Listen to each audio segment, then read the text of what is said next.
13 ao verso 18. Façamos a leitura da inerrante e poderosa Palavra de Deus. Quem entre vós é sábio e inteligente, mostre em mansidão de sabedoria, mediante o condigno proceder, as suas obras. Se, pelo contrário, tendes em vosso coração inveja amargurada e sentimento faccioso, nem vos gloriei disso, nem mintais contra a verdade. Esta não é a sabedoria que desce lá do alto, antes é terrena, animal e demoníaca. Pois onde há inveja e sentimento faccioso, aí há confusão e toda espécie de coisas ruins. A sabedoria, porém, lá do alto é primeiramente pura, depois pacífica, indulgente, tratável, plena de misericórdia e de bons frutos, imparcial, sem fingimento. Ora, é em paz que se semeia o fruto da justiça para os que promovem a paz. Até que a leitura da palavra do Senhor, vamos orar pedindo que Ele nos ilumine nesse momento. Santo Deus, nós estamos na Tua presença como igreja e Teu povo reunido.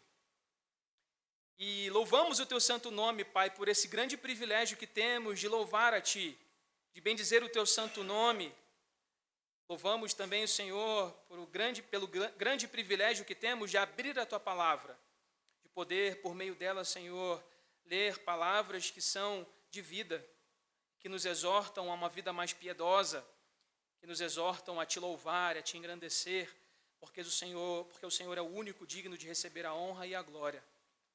Senhor, desde o início desse culto estamos louvando o Senhor pela Tua grandeza, dizendo que precisamos do Senhor, que o Senhor é o único digno de receber a honra e a glória. Também de Ti, Senhor, vem todo o conhecimento e toda a sabedoria. E por isso pedimos ao Senhor nesse momento que por meio do Teu Santo Espírito, que ilumina a palavra, a nossa mente, Senhor, ensina-nos a vivermos de maneira santa e irrepreensível na Tua presença, para glorificarmos o Teu santo nome, para bendizermos a Ti, por meio das nossas obras, por meio das nossas palavras. Te pedimos isso hoje, por meio da Tua palavra, em nome de Jesus. Amém. Recentemente, um jovem sul-coreano foi testado como o maior QI da história da humanidade. Ele pontuou cerca de 276 pontos de QI, superando a marca, por exemplo, de Albert Einstein, Isaac Newton e grandes outros homens da história da humanidade, mentes brilhantes. Esse jovem, que tem apenas 36 anos, superou. Ele, com 16 anos, adquiria o seu primeiro título de doutorado na engenharia civil, numa das maiores universidades da Coreia do Sul. Um homem brilhante. Mas nos últimos meses, ele ficou mais conhecido e ganhou um pouco mais de notoriedade por causa de uma das suas falas nas redes sociais. Ele disse o seguinte: como detentor do maior QI da história, eu declaro, Jesus Cristo é Deus, o único caminho, a verdade e a vida. Em entrevistas recentes, ele disse o seguinte: a Bíblia expandiu a minha compreensão sobre lógica, linguagem, propósito e até mesmo sobre física. A Bíblia contém os fundamentos da razão, da existência, porque Cristo é, de fato, a lógica. Muito interessante o que ele diz, e é interessante perceber esses testes de QI, né? Nós temos a lembrança e conhecemos bastante esse teste de QI, que testa dos homens a capacidade de raciocínio lógico, a capacidade de memorização, mas alguns pesquisadores têm demonstrado que é necessário observar outros tipos de inteligência. Existem outros tipos de inteligência, por exemplo, inteligência motora, muito própria daqueles atletas de alta performance. Eles possuem inteligência motora, inteligência espacial, e a inteligência que eu acho que é do momento agora, dos coaches, é a tal da inteligência emocional. A maneira como você lida com as situações, com a pressão do dia a dia, com a pressão da vida. Existem diversos tipos de inteligência, segundo os especialistas. Então, existem diversas formas de você ser considerado um homem sagaz, um homem inteligente.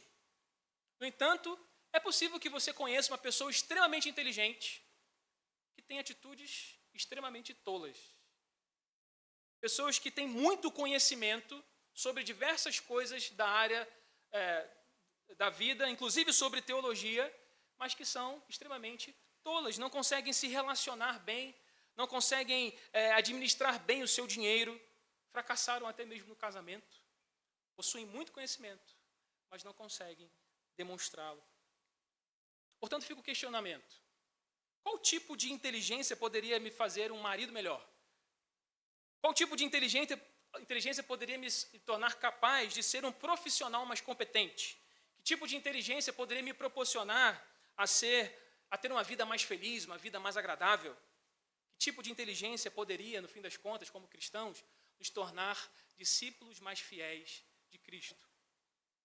O texto que nós lemos aqui nos ensina a respeito disso, não mostrando o tipo de inteligência que nós precisamos para isso. Ele fala de algo mais importante, algo mais profundo. Ele fala de sabedoria. Sabedoria. E segundo Tiago, não existem muitos tipos de sabedoria, apenas 2 tipos de sabedoria. Uma sabedoria que procede do alto, uma sabedoria que procede da terra. Uma pretensa sabedoria humana e uma verdadeira sabedoria que procede de Deus e que produz bons frutos. O tema da nossa mensagem de hoje, então, é viva de maneira sábia, viva de maneira verdadeiramente sábia.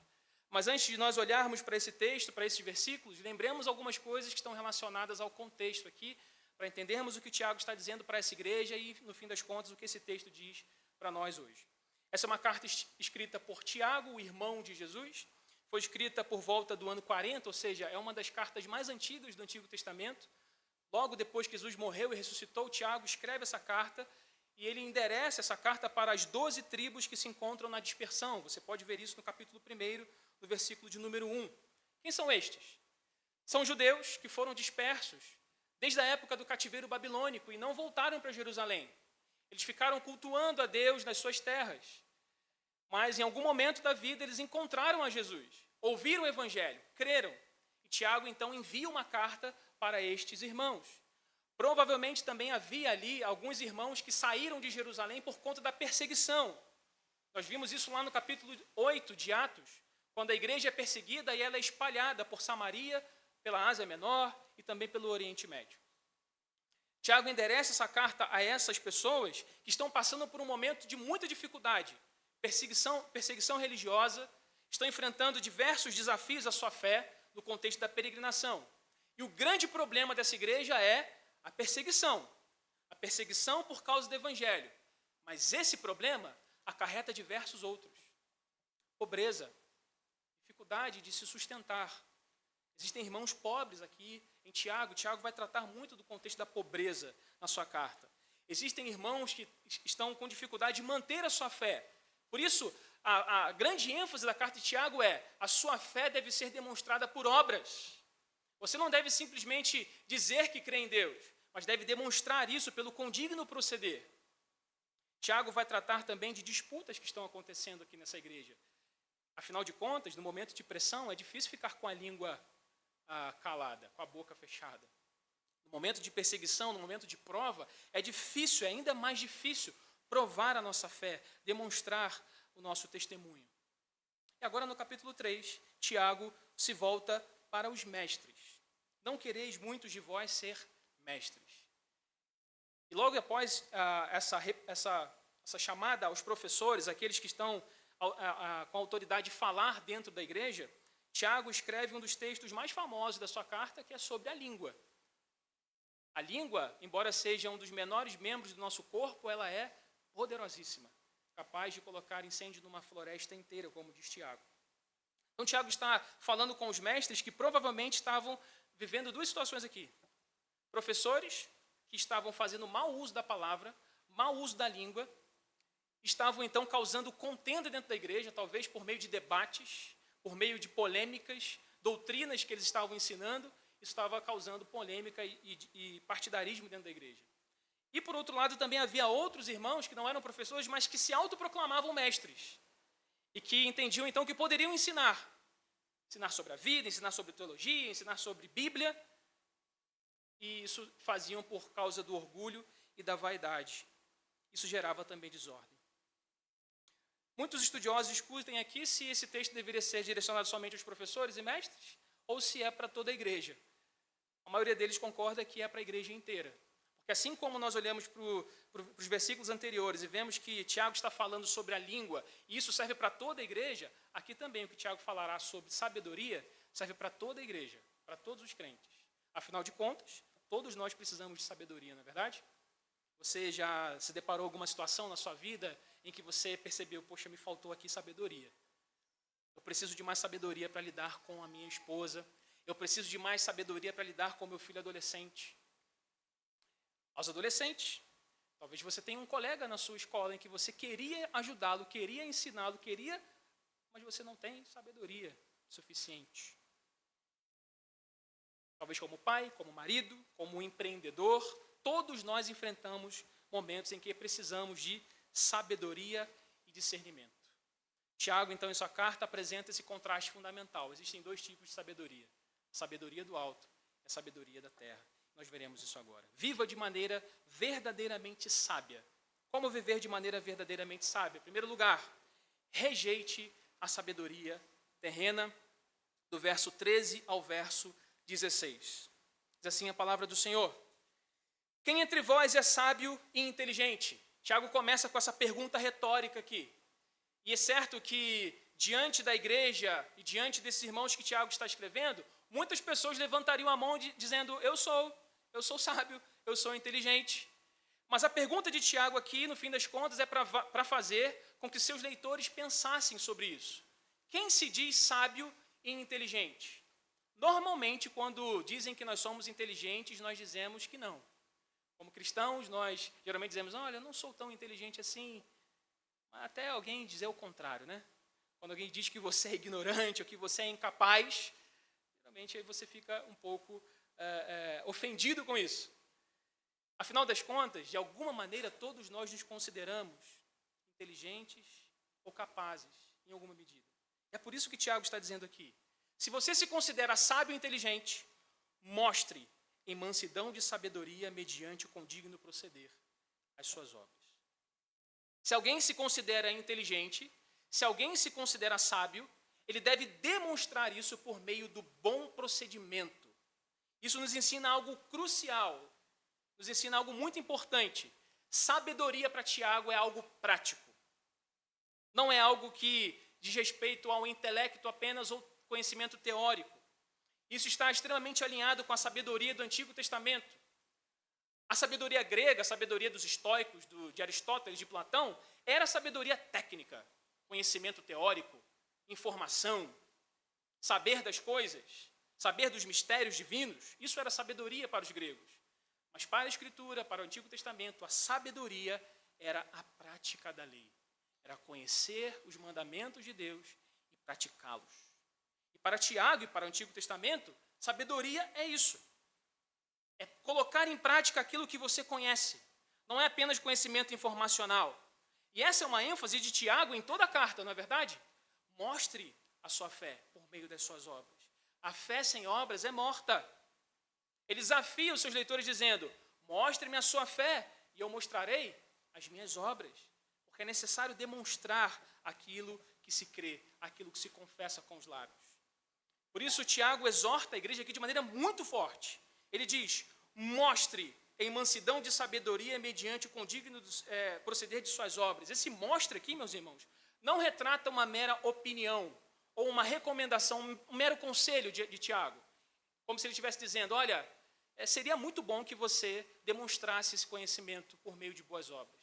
Tiago está exortando a igreja, ela deveria expressar isso primordialmente. Vocês devem demonstrar o conhecimento de vocês mediante boas obras. Então, conectando ao assunto anterior das línguas, que Paulo estava falando, do uso da língua, parece que Tiago está dizendo o seguinte para essa igreja. Não adianta vocês dizerem que sabem muito, que conhecem muito, ensinarem, falarem de teologia, falarem de Bíblia, falarem sobre aspectos da sabedoria, se vocês não demonstram isso. Se vocês não demonstram isso. E aqui já há algumas aplicações para nós, meus irmãos. A sabedoria não é um acessório em que nós podemos escolher ter ou não ter. A sabedoria é algo vital para o cristão. A pergunta é, será que nós estamos demonstrando sabedoria pelo nosso proceder? Porque é tão triste quando vemos cristãos relatando o seguinte: olha, ele sabe muito de teologia, ele sabe muito de Bíblia. Pena que ele não vive. Ele conhece muito de Bíblia, mas ele não vive o que ele sabe. E nós temos, meus irmãos, o privilégio de estar numa igreja que preza pelo ensino, que preza pela boa pregação, preza pela boa teologia. Nós ouvimos isso de domingo após domingo. Nós temos, então, essa grande responsabilidade de demonstrar a nossa sabedoria e o nosso entendimento mediante o condigno proceder. Você tem demonstrado isso por palavras de sabedoria, atos de sabedoria? Você é reconhecido no seu trabalho, na sua casa, na sua família como quem? Pacificador, aquele que resolve os problemas, aquele que organiza, ou aquele que desorganiza, que traz confusão, desestabiliza os ambientes. Tiago quer fazer com seus leitores, pensem sobre isso, assim como nós devemos pensar sobre isso, ouvindo essa palavra. Mas agora, então, o irmão do Senhor, Tiago, vai falar como quem conhece a igreja para quem ele está escrevendo. Versículo 14, ele diz: se pelo contrário tendes em vosso coração inveja amargurada e sentimento faccioso, nem vos gloriei disso, nem mintais contra a verdade.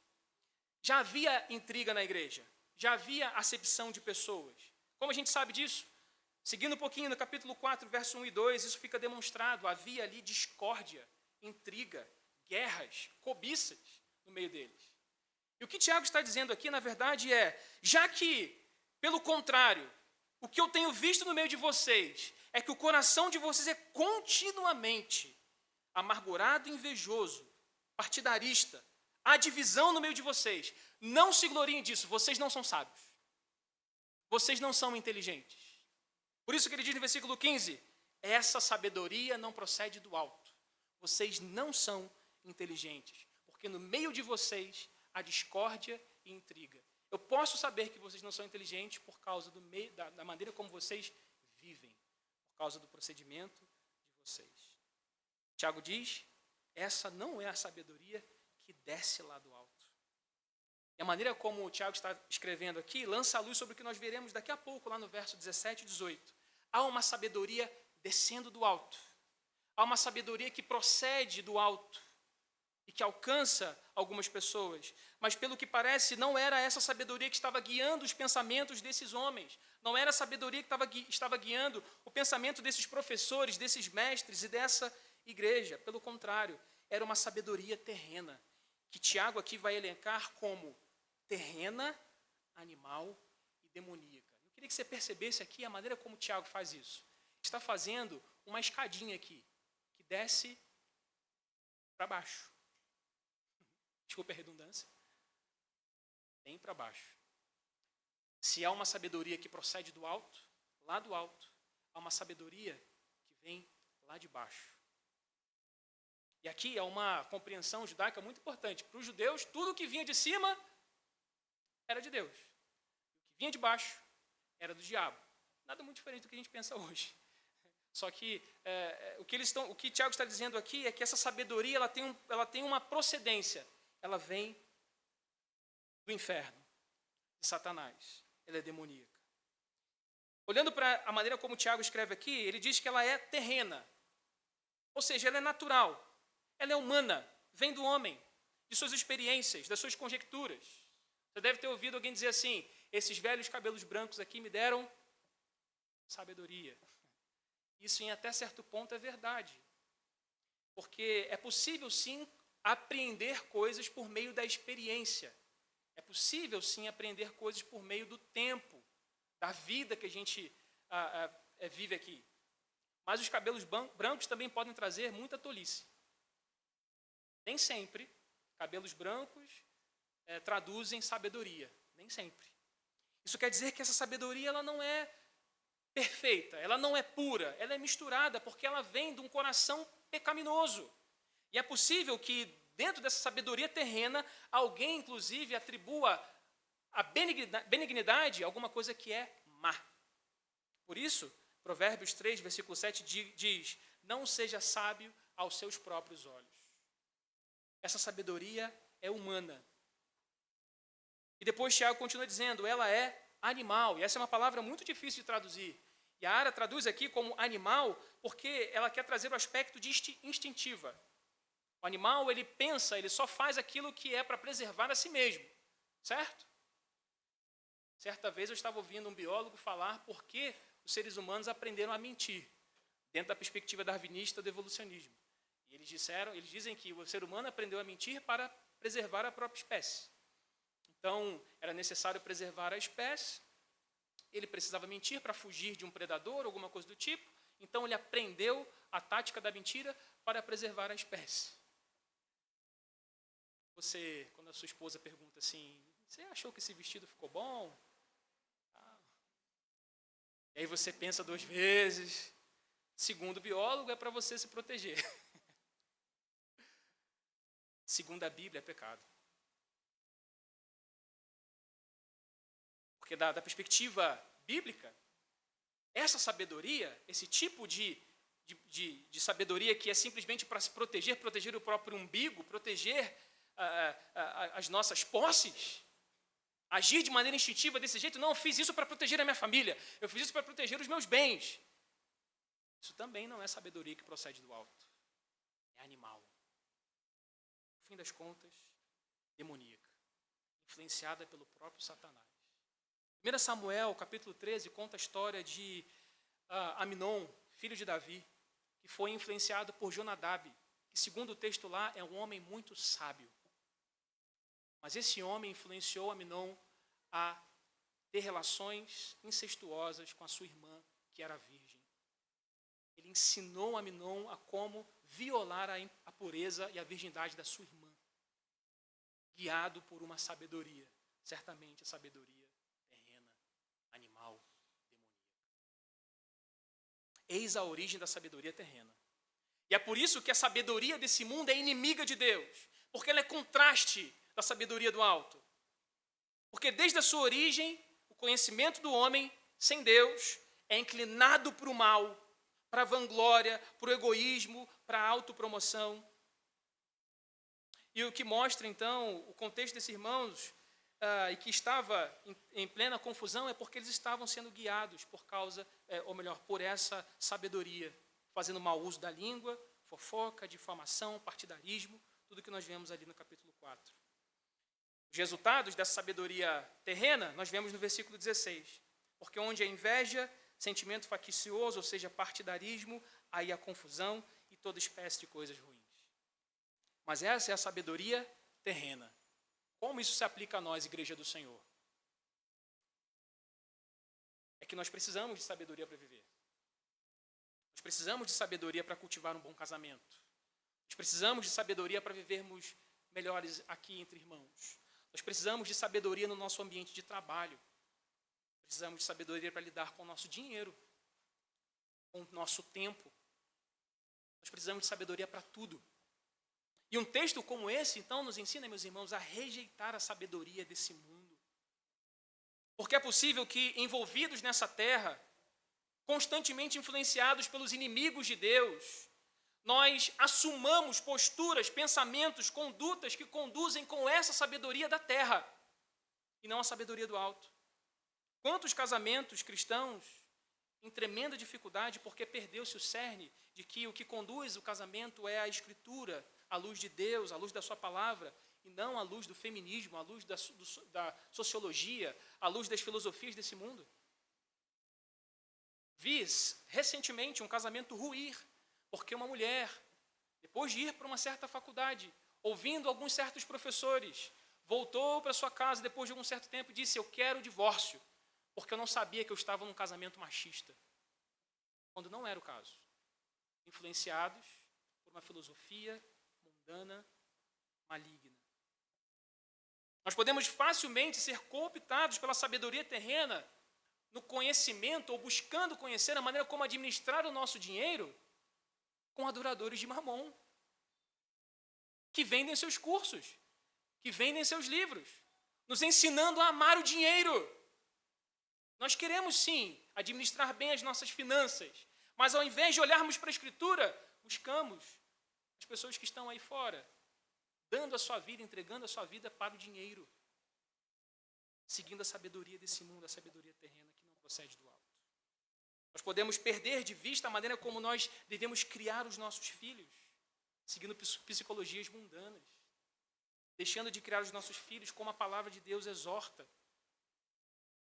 seguindo outros tipos de pedagogias ou de filosofias. Podemos adquirir posturas desse mundo no que diz respeito aos nossos relacionamentos. Pisou no meu pé, eu piso no dele também. Farinha pouco é meu pirão primeiro. Devo, não nego, pago quando puder. Filosofias, sabedorias desse mundo. O resultado dessa sabedoria, meus irmãos, como vimos, é sempre confusão e desordem. Rejeite esse tipo de sabedoria. Rejeite esse modo de viver, esse modo de ver a vida. Por mais coerente que ele pareça ser, por mais sábio que pareça, não provém da palavra, não encontra base na Escritura, não é sabedoria que vem lá do alto. Paulo disse aos Coríntios o seguinte: ninguém se engane a si mesmo. Se alguém dentre vós vos parece sábio, segundo os padrões desse mundo, torne-se louco para que se torne sábio. Pois a sabedoria deste mundo é loucura diante de Deus. Como está escrito, ele apanha os sábios na sua própria astúcia. Outra vez, o Senhor conhece o pensamento dos sábios, e eles são vãos. Isso que Paulo diz aos Coríntios. Viva de maneira verdadeiramente sábia. Em primeiro lugar, rejeitando essa sabedoria terrena, essa sabedoria que não procede de Deus. E em segundo lugar, para viver de maneira sábia, busque a sabedoria que procede do alto. Veja comigo o versículo 17 e versículo 18. Agora Tiago vai demonstrar a verdadeira sabedoria, a sabedoria que procede lá do alto. Mais uma vez ele enfatiza que essa verdadeira sabedoria tem somente uma procedência.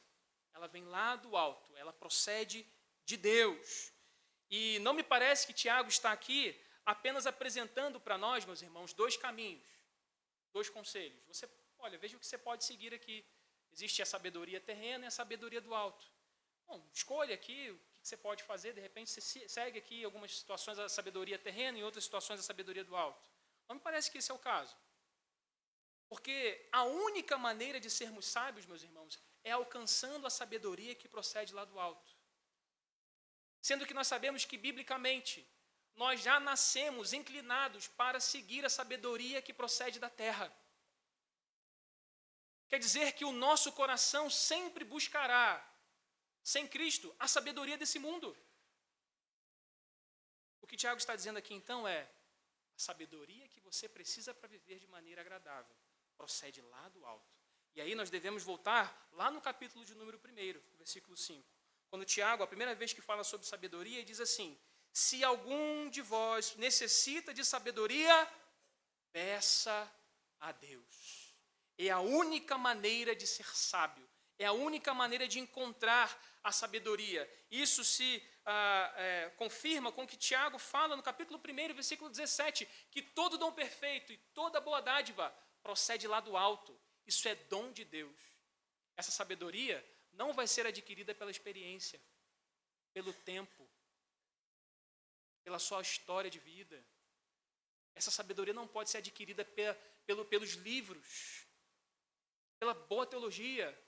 Essa sabedoria procede e desce lá do alto. Você precisa pedir. Veja que o que Tiago está fazendo aqui conosco, meus irmãos, é nos humilhar. Você precisa de sabedoria. Essa sabedoria vem lá do alto. E a única chance que você tem é pedir a Deus. Peça a Deus sabedoria.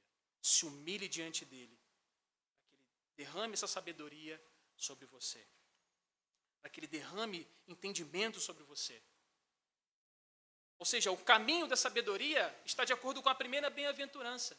Bem-aventurados os humildes, os pobres de espírito, que é o reconhecimento, meus irmãos, de que nós não somos nada, de que nós precisamos ardentemente do Senhor, como cantamos aqui.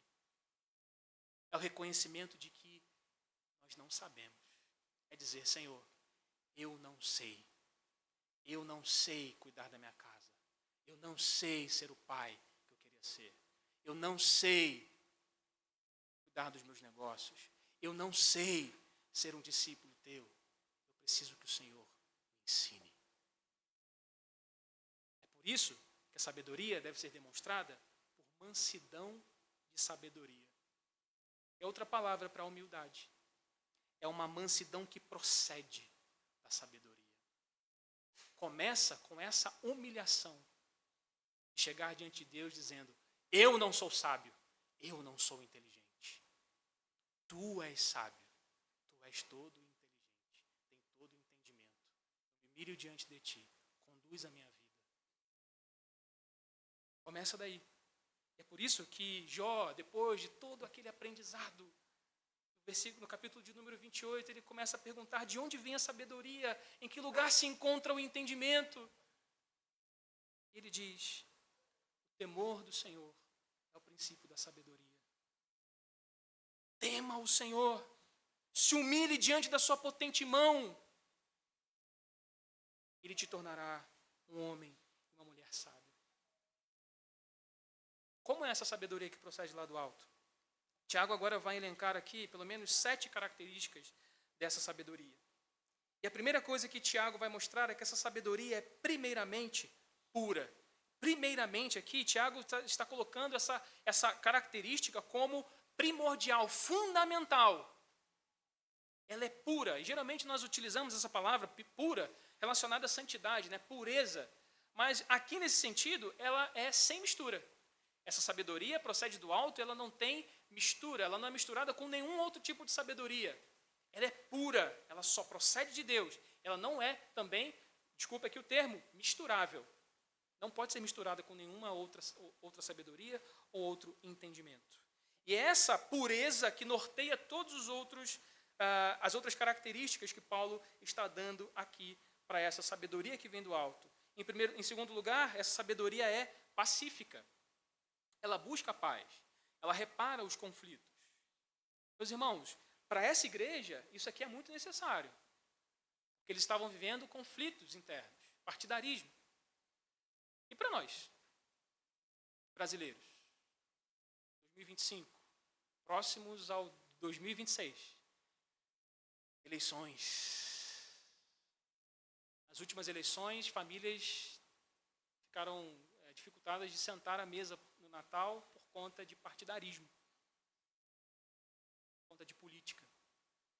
Nós precisamos dessa sabedoria pacífica, que nos ajuda a resolver conflitos, a buscar a paz, a vivermos em paz nos ambientes que estamos, seja na igreja, seja na família, seja em qualquer lugar que estivermos. Ela é indulgente, e essa é uma palavra difícil também de traduzir, mas o que ela quer dizer aqui é que toma o prejuízo. Ou seja, quando alguém te faz alguma coisa que é errado e é certo você cobrar a punição, você simplesmente não faz.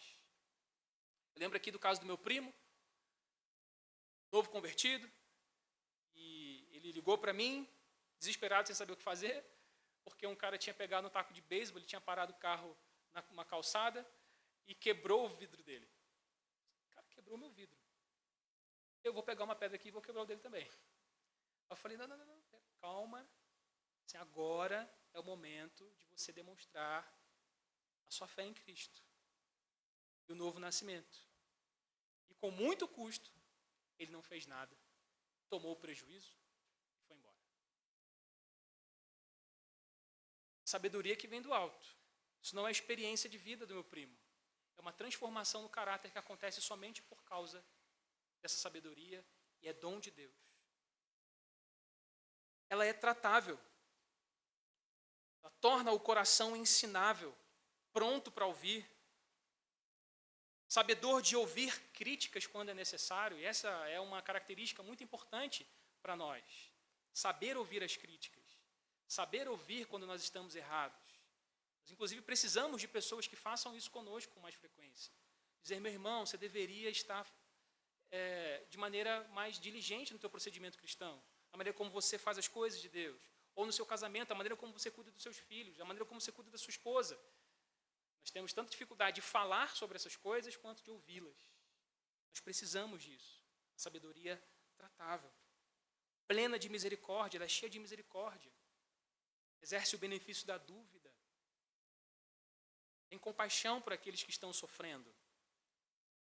Cheia de bons frutos, de boas obras, No fim das contas, ela é imparcial. Não faz acepção de pessoas, que era um grande problema dessa igreja.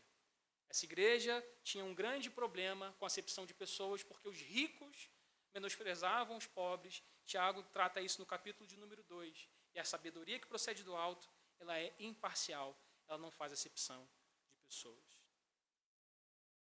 A última característica, por fim, sem fingimento, verdadeiro, em tudo que fala, em tudo que faz, como procede. Se o resultado da sabedoria terrena é confusão e desordem, o resultado da sabedoria que vem do alto é a paz. Veja comigo o versículo 18. Ora, é em paz que se semeia o fruto da justiça para os que promovem a paz. O que essa igreja precisava era de paz. Inclusive, no nosso boletim, eu já vi que o Reverendo Avassi escreveu sobre isso, sobre paz na igreja. Os conflitos partidários, conflitos que nós temos, às vezes, e precisamos desse tipo de sabedoria para resolver os conflitos, não só dentro da igreja, mas quem sabe no seu casamento, meu irmão. Quem sabe lá no seu trabalho, você está passando por momentos assim. Quem sabe na sua família, com seus irmãos, na sua vizinhança. Essa é a sabedoria que nós precisamos. A sabedoria que procede do alto. É interessante que quando Tiago está descrevendo no versículo 17 a sabedoria, ele dá contornos dessa sabedoria como se ela fosse uma pessoa, né? Ela tem características. São características de uma pessoa. E é muito comum no Antigo Testamento tratar a sabedoria como uma pessoa. Abra comigo rapidamente Provérbios, no capítulo de número 8. Provérbios 8. Nós não faremos a leitura do capítulo inteiro, mas eu recomendo que você faça a leitura durante essa semana, pensando no que nós estamos tratando aqui. Provérbios 8 fala da excelência da sabedoria. E a sabedoria aqui é tratada como uma pessoa. Essa pessoa fala, no versículo 7, porque a minha boca proclamará a verdade. São justas todas as minhas palavras. No versículo 9, todas são retas para quem as entende, justas para os que acham conhecimento. No versículo 14, meu é o conhecimento e a verdadeira sabedoria. Eu sou o entendimento. Versículo 19, melhor é o meu fruto. Versículo 22, o Senhor me possuía no início de sua obra. Desde a eternidade eu fui estabelecida, desde o princípio, antes do começo da terra.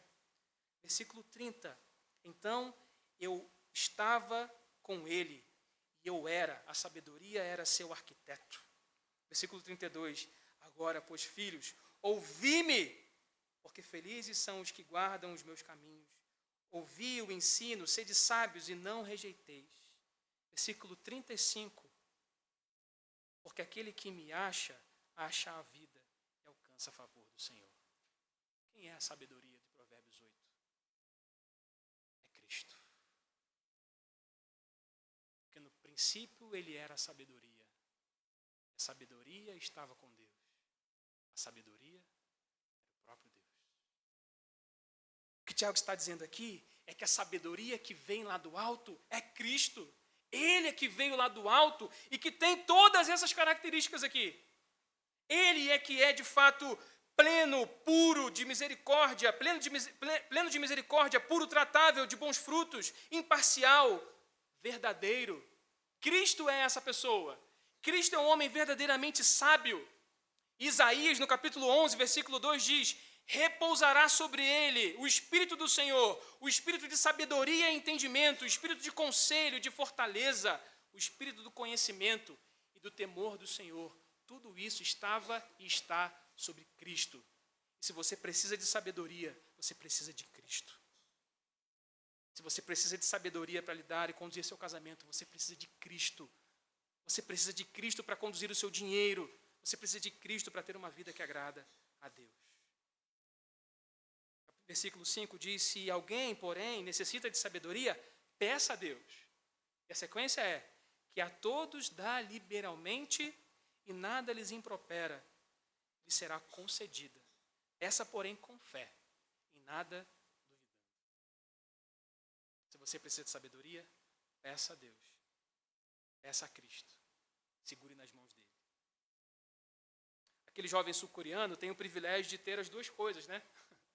inteligência altíssima e sabedoria que procede do alto. Tenho orado por ele, para que ele seja de fato assim. Dia 7 de setembro, ele postou assim no seu Instagram: confesso que este dom me foi dado somente para ser usado para a proclamação do Evangelho de Jesus.